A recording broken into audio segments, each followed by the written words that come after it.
എൻ്റെ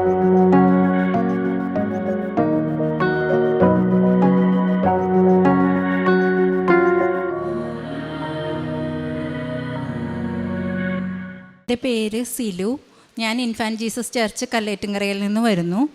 ഞാൻ 2022 ജൂലൈ മുതൽ ഉടമ്പടിയിലാണ് ജീവിക്കുന്നത്. ഞാനൊരു 2024 ജൂണിൽ ഞാനൊരു പ്രാവശ്യം സാക്ഷ്യം പറഞ്ഞിട്ടുണ്ട് അമ്മയുടെ അൾത്താരയിൽ.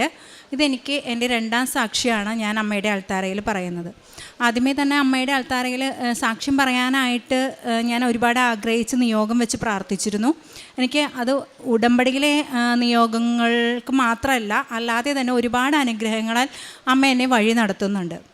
അപ്പോൾ ഞാൻ എന്നും ധ്യാനിക്കുന്ന ഒരു വചനമാണ്, മനുഷ്യരുടെ മുൻപിൽ എന്നെ ഏറ്റുപറയുന്നവനെ എൻ്റെ സ്വർഗസ്ഥനായ പിതാവിൻ്റെ മുൻപിൽ ഞാനും ഏറ്റുപറയും. ഈശോയുടെ ആ വാഗ്ദാനത്തിൽ വിശ്വസിച്ചുകൊണ്ടാണ് ഞാൻ ഈ സാക്ഷ്യം പറയാനായിട്ട് എനിക്ക് കൃപ തരണമേ എന്ന് ഞാൻ അമ്മയോട് പ്രാർത്ഥിക്കാറ്. എൻ്റെ സാക്ഷ്യങ്ങളെന്ന് പറഞ്ഞാൽ ആദ്യം തന്നെ എനിക്ക് പറയാനുള്ളത്, ഞാനൊരു 2020 എനിക്ക് ലൈസൻസ് കിട്ടിയതാണ്. 2020 ആദ്യ കാലഘട്ടങ്ങളിൽ കൊറോണ കഴിഞ്ഞ ആ സമയത്ത് തന്നെ എനിക്ക് ലൈസൻസ് കിട്ടിയതാണ്. പക്ഷേ എനിക്ക് വീട്ടിൽ വണ്ടിയുണ്ട്, 1 അല്ല 2 വണ്ടിയുണ്ട്. എനിക്ക് വണ്ടി സ്വയം ഓടിക്കാനോ ഹസ്ബൻഡിൻ്റെ കൂടെ ഇരിക്കുകയാണെങ്കിലും എനിക്ക് സ്റ്റിയറിംഗ് പിടിക്കുമ്പോഴേ എൻ്റെ കൈയൊക്കെ വിറയ്ക്കാൻ തുടങ്ങും. ഞാൻ അങ്ങനെ വണ്ടി എടുക്കാറില്ല, എനിക്ക് എടുക്കാൻ പറ്റാറില്ല. വല്ലപ്പോഴും കൂടെ ഇരുന്ന് കുറച്ച് ദൂരം പോകുമ്പോഴേക്കും ആൾക്ക് ദേഷ്യം വരും, വണ്ടി ഇടയ്ക്ക് നിർത്തിയിടും, എടുക്കില്ല. ഞാൻ ഈ ലാസ്റ്റ് ടൈം കഴിഞ്ഞ ജനുവരിയിൽ ഇവിടെ ഉടമ്പടി പുതുക്കിയപ്പോൾ ഞാൻ അമ്മയുടെ അടുത്തൊരു നിയോഗം വെച്ചിരുന്നു. എനിക്ക് വീട്ടിലെ വണ്ടി സ്വന്തമായിട്ട് എനിക്കതൊന്ന് ഓടിക്കണം. അപ്പം ഞാനത് നിയോഗം വെച്ച് പ്രാർത്ഥിച്ചു. ഒരു 4 ദിവസം ഒരാളുടെ സഹായത്തോടു കൂടി ഞാനത് ഓടിക്കാൻ തുടങ്ങി. പിന്നെ ഇപ്പോൾ ഞാൻ സ്വന്തമായിട്ട് വണ്ടി എടുക്കുന്നു. ഞാൻ ഉടമ്പടി തൈലം സ്റ്റിയറിങ്ങിൽ, അതുപോലെ ബ്രേക്കിൽ, ക്ലച്ചിൽ, ആക്സിലറേറ്ററിലെല്ലാം ഉടമ്പടി തൈലം കൊണ്ട് കുരിശ് വരച്ച് പ്രാർത്ഥിച്ച് മാതാവിൻ്റെ ഉപ്പ് ഞാനിരിക്കുന്ന സീറ്റിലും ഒക്കെ ഇട്ടിട്ടാണ് പ്രാർത്ഥിച്ചിട്ടാണ് ഞാൻ വണ്ടി എടുക്കുന്നത്. അങ്ങനെ എടുത്ത് എനിക്കിപ്പോൾ സ്വന്തമായിട്ട് ഞങ്ങളുടെ വീട്ടിലുള്ള വണ്ടി എനിക്ക് സ്വന്തമായിട്ട് എടുക്കാം. ഞാൻ എൻ്റെ കുഞ്ഞുങ്ങളെ കൊണ്ട് അമ്മയുടെ അടുത്ത് പോയി ടൗണിൽ, തൃശ്ശൂർ ടൗണിലൊക്കെ എനിക്ക് വണ്ടി ഓടിക്കാൻ സാധിച്ചു. അതാണ് എൻ്റെ 1ാമത്തെ സാക്ഷ്യം. 2ാമത് എനിക്ക് പറയാനുള്ളത്, എൻ്റെ ഈ ലെഫ്റ്റ് ഷോൾഡർ ഒരു 6 മാസം മുൻപ് പെട്ടെന്ന് എനിക്കൊരു വേദന വരികയാണ്. ഞാൻ സ്റ്റാഫ് നഴ്സാണ്. ഞാൻ ചാലക്കുടി സെൻറ്റ് ജെയിംസിൽ വർക്ക് ചെയ്യുന്നുണ്ടായിരുന്നു.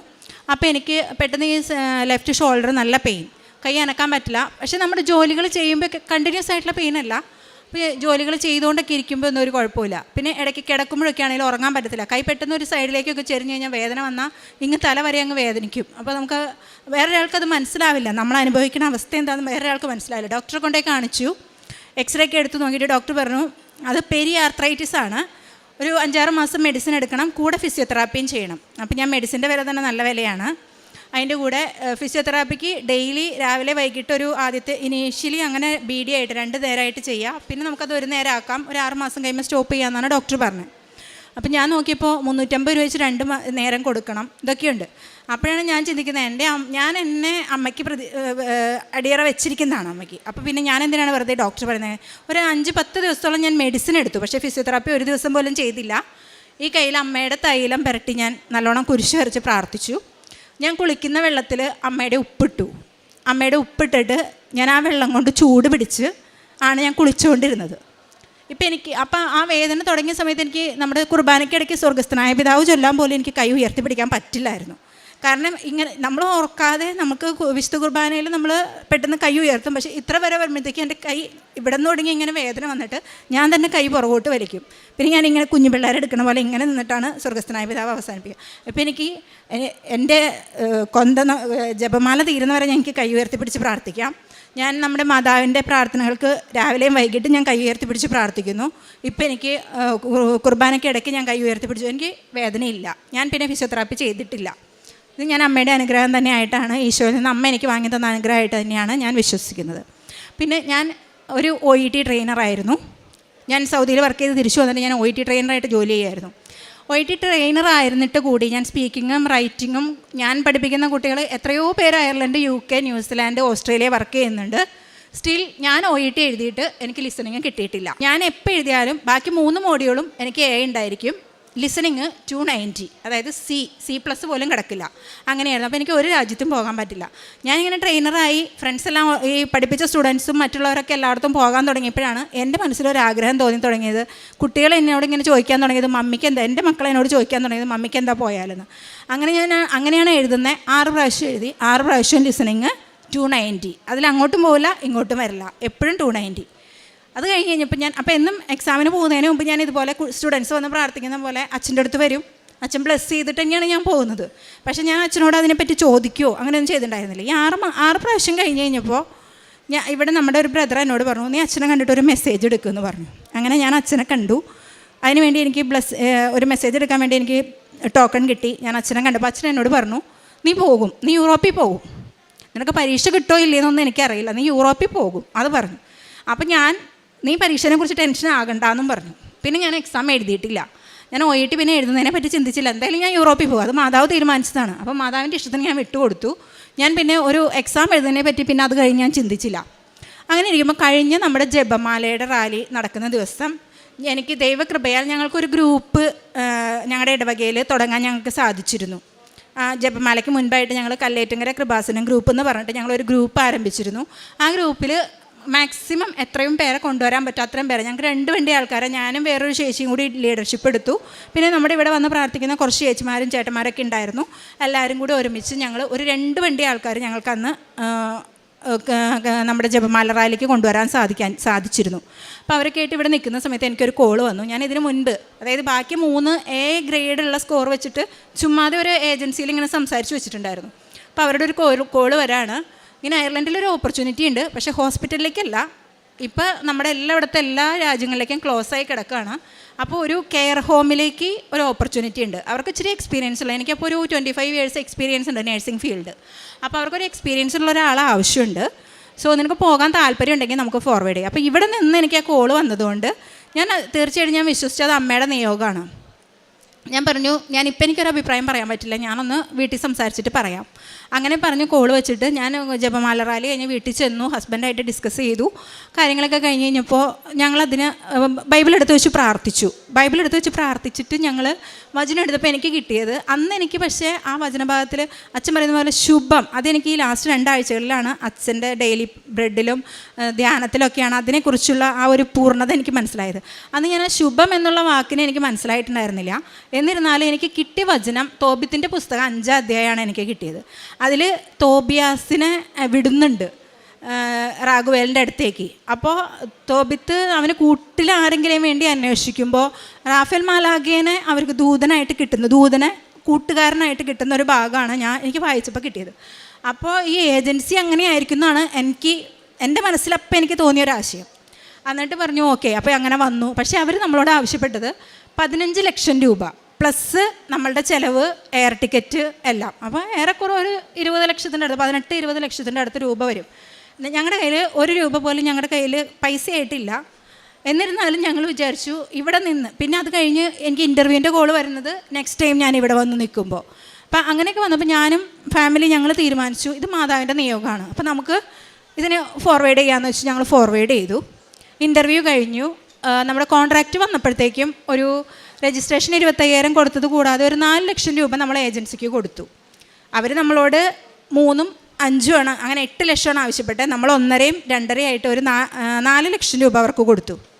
ഇത് കഴിഞ്ഞ് അങ്ങനെ ഇരിക്കുമ്പോൾ ഈ 18 ലക്ഷം എന്തായാലും 18 ലക്ഷമോ 20 ലക്ഷമോ ഒന്നും നമ്മുടെ കയ്യിലില്ല. അപ്പോൾ ഈ അവസാനമാകുമ്പോൾ എന്താകും? വീണ്ടും പ്രാർത്ഥിച്ചു.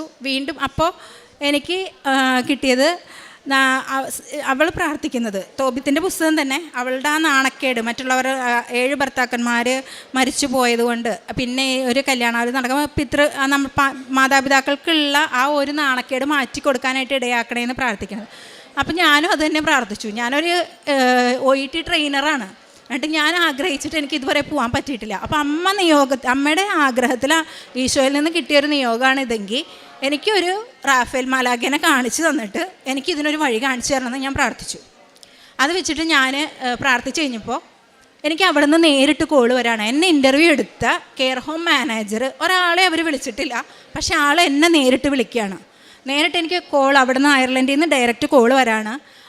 ആളെന്നോട് പറഞ്ഞു, ഞങ്ങളിങ്ങനെ അറിഞ്ഞു കുറേ പിള്ളേർ ഒത്തിരി പൈസ ഇല്ലാത്ത പൈസ ഉണ്ടാക്കി കൊടുത്തിട്ടാണ് ഇന്ത്യയിൽ നിന്ന് വരുന്നതെന്ന്. നിങ്ങൾ എത്ര രൂപയാണ് കൊടുക്കണേ? നിങ്ങൾ ഓപ്പണായിട്ട് ഞങ്ങളോട് പറയാമെങ്കിൽ എനിക്ക് നിങ്ങളെ ഹെൽപ്പ് ചെയ്യാൻ പറ്റുന്നു.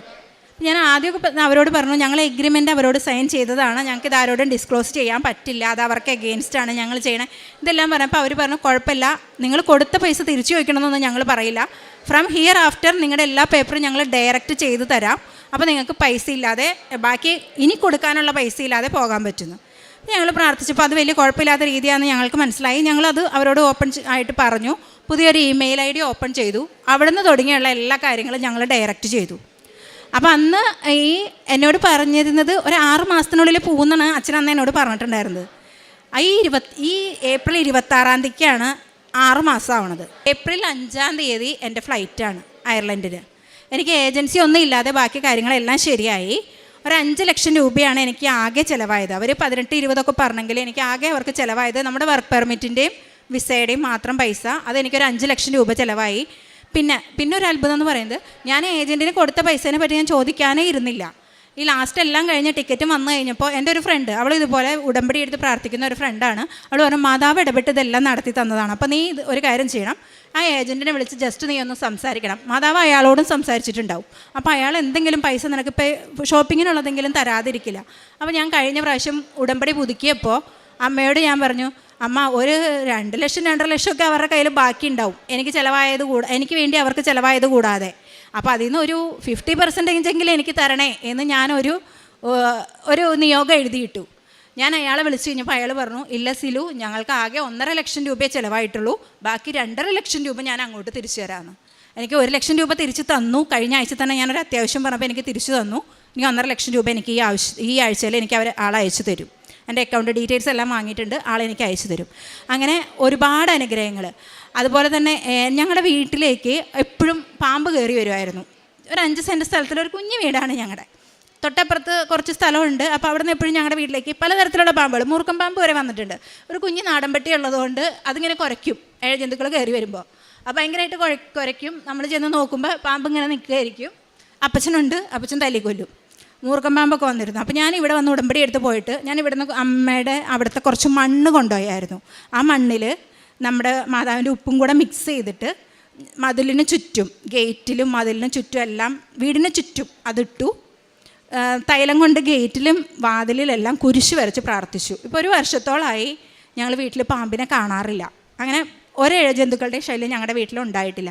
പിന്നെ നിരവധിയായ അനുഗ്രഹങ്ങൾ ഓരോ നിമിഷവും ഞാൻ എന്തിനു പോകുമ്പോഴും സമയം. അതുപോലെ എൻ്റെ ഈ വിസ വരുന്ന സമയത്ത് ഞാൻ അമ്മോട് ഫെബ്രുവരി 5 ഒരു അത്യാവശ്യമായിട്ട് ഞാൻ റിസൈൻ വെക്കേണ്ട ഒരു അവസ്ഥ വന്നു. എൻ്റെ വിസ വന്നിട്ടില്ല, എന്നാലും എനിക്ക് കുറച്ച് ദിവസത്തെ ലീവ് ആവശ്യമുണ്ട്, എൻ്റെ ആ വർഷത്തെ കോൺട്രാക്റ്റ് തീരുവാണ്, അപ്പോൾ എനിക്ക് റിസൈൻ വെക്കേണ്ടി വന്നു ഞാൻ വർക്ക് ചെയ്തുകൊണ്ടിരുന്നിടത്തുനിന്ന്. അപ്പോൾ ഞാൻ അമ്മോട് പറഞ്ഞു, അമ്മ ഞാൻ വിസയ്ക്ക് വെച്ചിട്ടേ ഉള്ളൂ, അയർലൻഡ് വിസയാണ്, 6 മാസം 8 മാസമൊക്കെ ലേറ്റായ കഥകളൊക്കെ എനിക്കറിയാം, എന്നാലും ഞാൻ എല്ലാ മാസവും ഇവിടെ ഒന്ന് പ്രാർത്ഥിക്കുന്നത്. അപ്പോൾ ഞാൻ അമ്മോട് പറഞ്ഞു, അമ്മ ഞാൻ വെക്കുകയാണ്, എനിക്ക് ഫെബ്രുവരിയിൽ 28 ദിവസമുണ്ട്, അപ്പോൾ ഒരു ഫെബ്രുവരി 28 എനിക്ക് നീ വിസ അടിച്ച് എൻ്റെ കയ്യിൽ തന്നേക്കണേന്ന് പ്രാർത്ഥിച്ചു. 26 27 ഞാൻ കുർബാനയ്ക്ക് പോയപ്പോൾ അമ്മോട് ഞാൻ ഭയങ്കര തർക്കിക്കലായിരുന്നു. കാരണം എനിക്കൊരു ഇമെയിലും വന്നിട്ടില്ല. വിസ അടിച്ചാൽ നമുക്ക് ആദ്യമേ മെയിൽ വരും, നിങ്ങളുടെ പാസ്പോർട്ട് വിസ അടിച്ചു, അതുപോലെ ഡിസ്പാച്ച് ചെയ്തു, അങ്ങനെ വരും. പക്ഷേ എനിക്ക് വരുന്നില്ല. അപ്പോൾ ഞാൻ കുർബാനയ്ക്കൊക്കെ അമ്മോട് മുഖാമുഖം നിന്ന് ഞാൻ അമ്മോട് ഇങ്ങനെ ഭയങ്കര ഇതായിരുന്നു. എൻ്റെ 26 കഴിഞ്ഞു, 27 കഴിഞ്ഞു, അമ്മ എന്താ എന്നെപ്പറ്റി ചിന്തിക്കാത്തതെന്നൊക്കെ. അവസാനം എനിക്ക് 3 മെയിൽ വന്നു.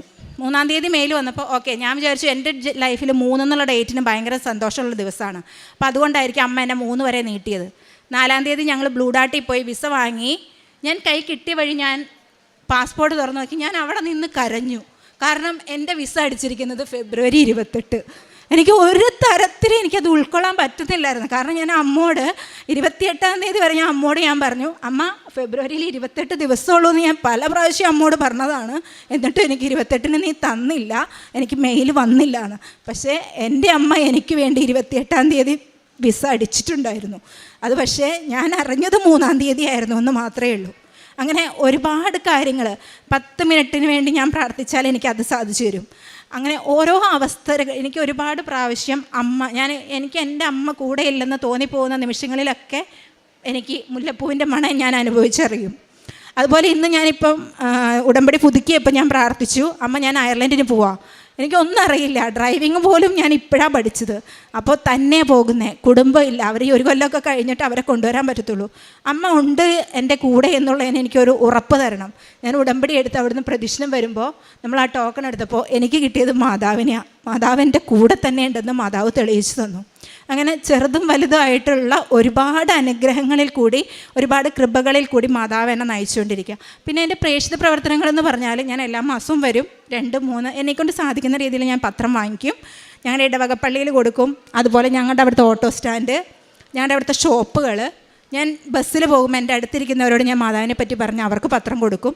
റെയിൽവേ സ്റ്റേഷനിൽ കൊടുക്കും. ട്രെയിൻ യാത്ര ചെയ്യുമ്പോൾ ട്രെയിനിൽ അടുത്തിരിക്കുന്നവർക്ക് കൊടുക്കും. അങ്ങനെയൊക്കെയാണ് ഞാൻ കൊടുക്കുന്നത്. പിന്നെ ഞാൻ വർക്ക് ചെയ്തുകൊണ്ടിരുന്നത് ICUവിലാണ്. അപ്പോൾ എനിക്ക് അവിടുത്തെ രോഗികളോട് അധികം സംസാരിക്കാൻ പറ്റില്ല. അപ്പോൾ ഞാൻ എൻ്റെ ഡ്യൂട്ടി കഴിഞ്ഞിട്ടുള്ള സമയങ്ങളിൽ പത്രമായിട്ട് മെഡിക്കൽ വാർഡിലോ സർജിക്കൽ വാർഡിലോ ഒക്കെ ഞാൻ എക്സ്ട്രാ സമയം കണ്ടെത്തി അവിടെ പോയിട്ട് അവരോട് മാതാവിനെ പറ്റി പറഞ്ഞ് പത്രം കൊടുത്ത് അവർക്ക് വേണ്ട സഹായങ്ങൾ, എൻ്റെ കയ്യാൽ ഒതുങ്ങുന്ന സഹായങ്ങൾ കൊടുത്ത് അവരെ ഞാൻ സഹായിക്കും. പിന്നെ പൊതിച്ചോറ്, ഞാൻ എവിടേക്ക് ഇറങ്ങിയാലും 1-2 പൊതിച്ചോറ് കയ്യിലെടുക്കും. അത് അർഹിക്കുന്നവർക്ക്, ടൗണിലേക്ക് നമ്മൾ ഇറങ്ങിക്കഴിഞ്ഞാൽ ബസ് സ്റ്റാൻഡിലൊക്കെ ആരെങ്കിലുമൊക്കെ ഉണ്ടായിരിക്കും അവർക്ക്. അല്ലാതെ ഒരു ബൾക്കായിട്ട് ചെയ്യാൻ എന്നെക്കൊണ്ട് സാധിക്കാറില്ല. സാധിക്കുന്ന രീതിയിൽ ഞാൻ പൊതിച്ചോറ് കൊടുക്കും. പിന്നെ അനാഥാലയങ്ങളിലാണെങ്കിലും, പിന്നെ ഞാൻ കൂടുതലും കണ്ടിന്യൂസ് ആയിട്ട് ഒരു സ്ഥലത്തല്ല ചെയ്യുന്നത്. നമ്മൾ ഓൺലൈനിലൊക്കെ കാണുന്ന നമ്പറുകളിൽ വിളിച്ച് അർഹതപ്പെട്ടവരാണെന്ന് ഉറപ്പ് വരുത്തി എന്തെങ്കിലും സഹായം ഓരോ മാസവും എന്നെക്കൊണ്ടാവുന്ന ഒരു സഹായം ഞാൻ അവർക്ക് അയച്ചു കൊടുക്കും. പിന്നെ എൻ്റെ കാരുണ്യ പ്രവൃത്തികളൊക്കെ അതാണ്, പ്രേക്ഷിത പ്രവർത്തനങ്ങൾ. എൻ്റെ ആത്മീയ വളർച്ച എന്ന് പറഞ്ഞാൽ വിശുദ്ധ കുർബാന, കുമ്പസാരം, ഓരോ ദിവസവും പുതിയ പുതിയ ബോധ്യങ്ങളാണ് വിശുദ്ധ കുർബാനയെ പറ്റി എനിക്ക് ലഭിച്ചുകൊണ്ടിരിക്കുന്നത്. നമുക്ക് ആ കുർബാന ആദ്യം മുതൽ അവസാനം വരെ നമ്മളത് മനസ്സിലാക്കി എനിക്ക് കുർബാനയെ സംബന്ധിക്കാൻ സാധിക്കുന്നു. കുമ്പസാരം മുടങ്ങാതിരിക്കുക, എൻ്റെ മക്കളും ഞാനും ഭർത്താവും കുമ്പസാരത്തിലും വിശുദ്ധ കുർബാനയിലും നിലനിൽക്കുന്നു. ഓരോ കാര്യങ്ങളും വരുമ്പോൾ മാതാവിനോടാണെങ്കിലും ഈശോയോടാണെങ്കിലും അഭിപ്രായം ചോദിക്കാനുള്ള ഒരു കൃപ ലഭിക്കുന്നു. പിന്നെ ഏറ്റവും കൂടുതലായിട്ട് മറ്റുള്ളവരെ എനിക്ക് മാതാവിനെ പറ്റി പറയാൻ, ദിവസത്തിൽ ഒരാളോടെങ്കിലും ഞാൻ അമ്മയെ പറ്റി പറയണം. അത് വചനം വെച്ച് പറയണം. അവർക്കൊരു വചനം പറഞ്ഞു കൊടുത്ത് ആ വചനത്തിൽ നിന്നൊരു ബോധ്യം അവർക്കുണ്ടാക്കി കൊടുക്കണം എന്ന ആഗ്രഹത്തോടെയാണ് ഞാൻ എല്ലാ ദിവസവും രാവിലെ എഴുന്നേൽക്കുന്നത്. അപ്പോൾ എഴുന്നേൽക്കുമ്പോൾ തന്നെ ഞാൻ ഒരു വചനം പ്രാർത്ഥിച്ച് ഒരു വചനം എടുത്തിട്ട് ആ വചനമായിരിക്കും ഞാൻ ആ ദിവസത്തിൽ ആരോടെങ്കിലുമൊക്കെ സംസാരിക്കുമ്പോൾ അവർക്ക് ഞാൻ പറഞ്ഞു കൊടുക്കുന്നത്. അതിനുള്ളൊരു വഴി, അത് സംസാരിക്കാനുള്ളൊരു വഴി തന്നെ എനിക്ക് തുറന്ന് കിട്ടാറുണ്ട്. ഇതൊക്കെയാണ് എൻ്റെ അനുഭവ സാക്ഷ്യങ്ങളും എൻ്റെ ക്രിസ്തീയ ജീവിതവും. ഇത്രയും വലിയ അനുഗ്രഹങ്ങൾ എൻ്റെ ജീവിതത്തിൽ തന്ന അമ്മയ്ക്കും ഈശോയ്ക്കും 1000 നന്ദി.